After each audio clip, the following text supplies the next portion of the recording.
थी अपनी रानियों को खिला के जा करके आज कौशल्या के पास में लेकर के पहुंची हैं। कौशल्या ने जैसे ही प्रसाद लिया, अवश्य ही कुछ समय बाद हमारे यहाँ संतान होगी, महान तेजस्वी संतान। कौशल्या देखिए कितनी सुमति है, तीनों रानियों में 3 भाग कर दिए हैं। एक भाग कैकेयी के महलों में भिजवा दिया, दूसरा भाग सुमित्रा के महलों में। लेकिन कैकेयी को विचार आया कि ऐसा न हो कि कहीं सुमित्रा को भाग मिला हो या न मिला हो, तो अपने में से आधा भाग सुमित्रा को कैकेयी ने भिजवा दिया। आज सुमित्रा के पास में 2 भाग हैं, कौशल्या और कैकेयी के पास में एक भाग है। तो और जैसे ही वो चरो ग्रहण किए हैं ना, आज देरी नहीं करी है, पार ब्रह्म परमात्मा ने आदेश कर दिया है अपनी प्रकृति को, जाकर के अपनी अपनी कला में जाइए, क्योंकि कुछ समय बाद हम तुम्हारे बीच में आने वाले हैं। आज माताएं गर्भ अवस्था में कदम रखने लगी। याद रखना, भगवान कभी जन्म नहीं लेते, इतना ही अंतर है। भगवान कभी जन्म नहीं लेते, भगवान का प्रागट्य होता है। बहुत से ऐसा कह देते हैं कि नहीं, ऐसा नहीं है, क्योंकि गर्भ में तो आते हैं प्रभु, जब से हर गर्भ है आए हैं। तो याद रखना, ये गर्भ क्या है? जिस मंत्र में भगवान की मूर्ति विराजमान होती है उसको भी गर्भगृह कहते हैं। ऐसे ही ये हमारा हृदय जो है ना, ये भी एक गर्भगृह है। उदर ग्रह नहीं कहा गया, गर्भगृह कहा गया है। तो भगवान का वास कहाँ पर है? हृदय में है, हृदय में। इतना ही नहीं दोस्तों, तीनों माताएं गर्भ अवस्था में कदम रखने लगी हैं। परमात्मा के प्रागट्य का समय है, क्योंकि वो वायु है, उधर में तो वायु है, सिर्फ दुनिया को दिखाने के लिए है कि बालक का जन्म होने वाला है। लेकिन आज धीरे धीरे समय व्यतीत हुआ, वो समय नजदीक आ गया है परमात्मा के प्रागट्य का। कौन सा समय है मालूम है? चैत्र का महीना है, तिथि नवमी है, और इतना ही नहीं, कर्क लगन है और मध्य दिवस दिन सोमवार और पुनर्वसु नक्षत्र है। मध्य दिवस यानी दिन के 12 बज रहे हैं, और तीनों माता प्रसूत का गृह में है ना, कि आज उसी समय भगवान का प्रागट्य हो गया है, दिव्य प्रकाश हुआ। और मधु और मास पुनीता नौमी तिथि मधु मास पुनीता नौमी तिथि मधु मास पुनीता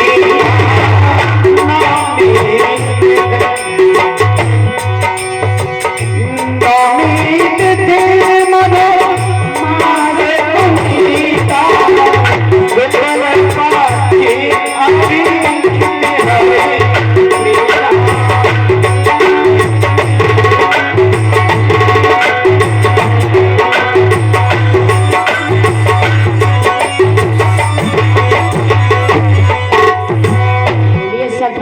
भगवान की। आज पार ब्रह्म परमात्मा ने देरी नहीं करी। याद रखना, आज प्रभु 4 रूपों में आ रहे हैं, तीनों माताओं के पास में आ रहे हैं। दिन सोमवार है, चैत्र का महीना है, तिथि नवमी है, कर्क लगन है, पुनर्वसु नक्षत्र है, और मध्य दिवस प्रभु का प्रागट्य हुआ। उसी समय बताने लगे हैं, माता तुम मनु और सुखरूपा थे, तुमने बहुत तपस्या करी थी मेरी, आज मैं तुम्हारे पास में 4 रूपों में आ रहा हूँ, वो भी बाल रूप धारण करके। और इतना कहते कहते आज प्रभु ने बाल स्वरूप धारण कर लिया है। बोलिए बाल स्वरूप भगवान की। याद रखना, आज एक दासी भागी है कौशल्या के भवन से, महाराज महाराज आपकी जय हो। अरे बड़ी रानी ने एक पुत्र को जन्म दिया है, तब तक क्या हुआ है, कैकेयी के महल से मंथरा भागने लगी। महाराज महाराज ध्यान देके सुनो। अरे कैकेयी ने एक पुत्र को जन्म दिया है, लेकिन इतना सुन ही पाए थे कि तब तक सुमित्रा के महल से भी एक दासी भाजी, अरे महाराज आपकी जय हो महाराज। अरे सुमित्रा रानी ने तो दो पुत्रों को जन्म दिया है, अब तो खुशी का ठिकाना नहीं रहा। और याद रखना, खुशी तो होगी क्योंकि तीनों लोगों के नाश का प्रागट हुआ है। तालियों की सेवा करते हुए जैसे अपने कला को मनाती है ना उत्सव, वैसा ही मनाई हो। सभी गाएंगे माताएं तालियों की सेवा करते हुए कि घर घर आनंद छायो। आज महाराज दशरथ ने देरी नहीं करी, सभी दर्शन करने के लिए बच्चों के आने लगे कि घरे घरे आनंद छायो। तालियां सबकी बजनी चाहिए क्योंकि रामलला को जन्म है, ऐसी वैसी बात नहीं है। घरे घरे आनंद छायो, अयोध्या नगरी में।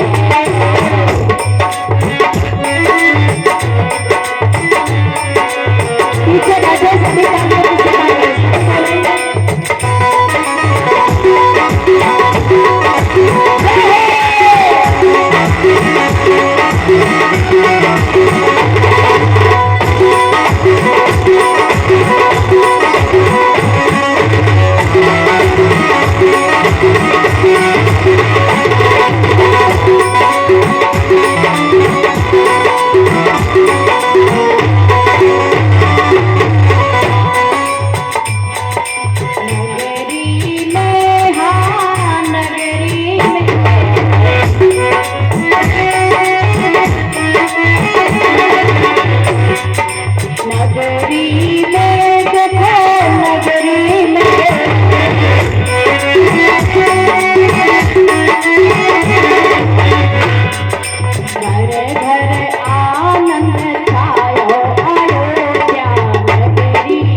और क्या हुआ अयोध्या में?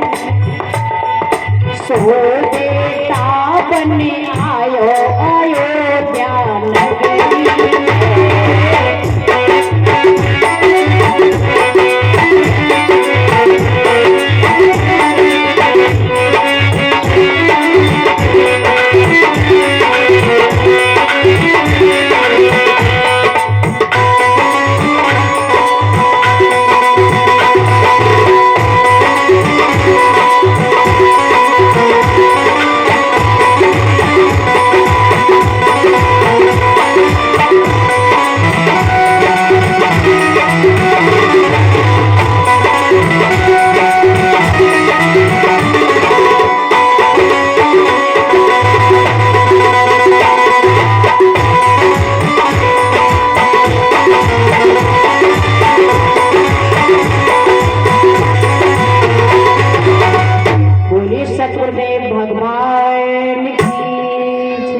याद रखना, आज प्रभु 4 रूपों पे आए। देखिए जब नामकरण संस्कार हुआ ना तो वशिष्ठ जी ने नामकरण किया गो और सुहाग देख करके। कौशल्या का पुत्र है, नीले वर्ण के हैं, श्याम वर्ण है, बहुत सुंदर स्वरूप है, बहुत सीधे स्वभाव के हैं। उनका नाम रखा है राम। और इतना ही नहीं रखो, कैकेयी के पुत्र का जब नामकरण हुआ तो कैकेयी के पुत्र का नाम भरत रखा गया। सुमित्रा के दोनों पुत्रों का नामकरण किया गुरुदेव ने। एक पुत्र का नाम लक्ष्मण और दूसरे का शत्रुघ्न।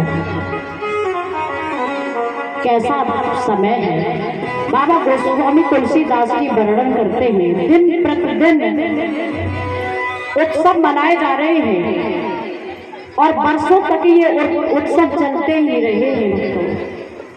बताया जाता है, बाबा गोस्वामी तुलसीदास जी मानस में लिखते हैं कि कौतुक देखी पतंग भुलाना, मास दिवस ते जात न जा। याद रखना, महीने के महीने व्यतीत हो गए, लेकिन ऐसा मालूम पड़ता है मानो अयोध्या में आज ही दशरथ के राजकुमार प्रकट भये हो। और इतना ही नहीं तो जैसे ही धीरे धीरे वो 5 वर्ष के हुए, बहुत छोटे छोटे कोमल कोमल चरण हैं, सुंदर गाल हैं, बहुत विशाल नेत्र हैं चारों की, एक ही जैसा स्वरूप है, छोटे छोटे हाथ, छोटे छोटे काम हैं। आज उसी समय देरी नहीं करी, विद्या अध्ययन करने के लिए गुरुदेव के पास में भेजे। गोर ग्रह पढ़न गए रघुराही और अल्पकाल विद्या सब आई। क्योंकि सदाचारी मानव को विद्या अर्जित करने की जरूरत नहीं है। सदाचारी मानव के पास में तो स्वतः ही विद्या चलकर आ जाती है, लेकिन ये तो तीनों लोगों के नाथ है, त्रिलोक ही नाथ है। इनके पास में तो विद्या स्वयं इंतजार करती है, हम कब जाए। बड़ी समझने की बात है दोस्तों। चारों भाइयों का एक साथ जन्म हुआ, एक साथ नामकरण भी हुआ, एक साथ गुरुकुल में भी पढ़ने के लिए गए। आज मातृ भक्ति, पितृ भक्ति ये दुनिया वालों को दिखाने के लिए प्रभु ने, और गुरु भक्ति भी प्रभु के हृदय में बहुत अच्छे से निभा रहे हैं।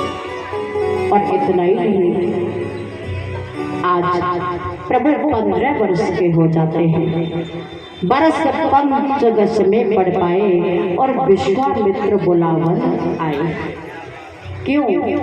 क्योंकि प्रभु का अवतार ही इसीलिए हुआ है कि यज्ञ पूर्ण नहीं होने देते राक्षस,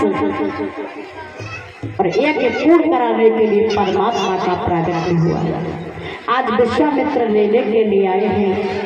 महाराज से कहा, महाराज तुम्हारे पुत्र जो है ना, उन पुत्रों को हमें दे दो। तो महाराज ने पूछा, आप क्यों ले जाना चाहते हो राम और लक्ष्मण को? तो उसी समय कहा, मानस जी में लिखते हैं गोस्वामी तुलसीदास जी, आसुर समूह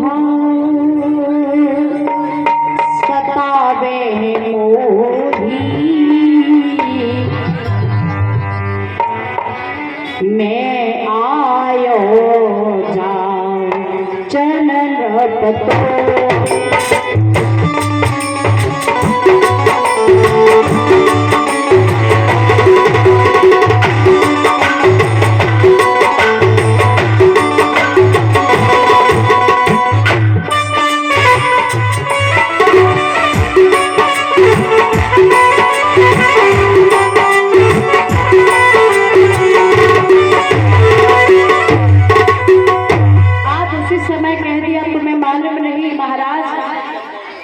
असुरों का बहुत आतंक है, हमारा यज्ञ नहीं होने देते।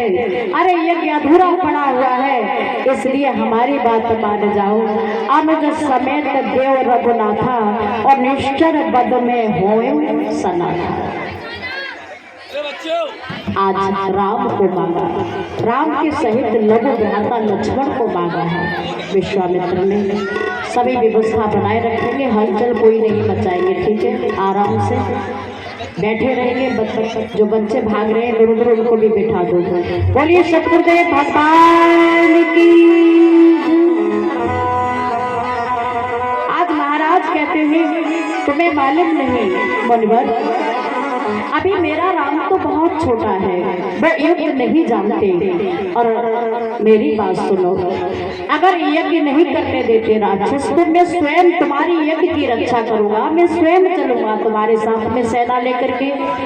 लेकिन याद रखना, आज विश्वामित्र ने इशारा किया है वशिष्ठ जी से।